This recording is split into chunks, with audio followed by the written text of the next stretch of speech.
नमस्कार आपनको स्वागत करुछि master of talent को। आज आम बनाइबा बारमजा। आसतु जानिबा बारमजा पाई कौन कौन सामग्री दरकार।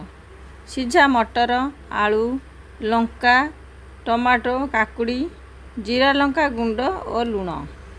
आसतु प्रस्तुत करिबा बारमजा। किछि सीझा मटर नेबा, सेथिरे किछि कटा लंका नेबा, तापरे किछि कटा टमाटो पकाइबा, किछि कटा काकुड़ी पकाइबा और किछि सीझा आलू पकाइबा। स्वाद अनुसार लुण और जीरा लंका गुंड पकाइबा। तापरे ताकू मिसाइबा। आपण चाहिले लेंबू रस पकाई ताहार स्वाद मध्य बढ़ाई पारिबे। बना होइथिबा बारमजा को बाउल रे नेबा। स्वाद को बढ़ावा पई जलजीरा मध्य पकाइबा। तापरे आमे टेस्ट करिबा। हमको जदि एही बड़ी वीडियो देखिबा को भल लागुची देन आपण लाइक शेयर सब्सक्राइब करंतु आ गोटे कमेंट दियंतु। आमे ता द्वारा जानि परिबु ए वीडियोटा आपनको केमिति लागिला।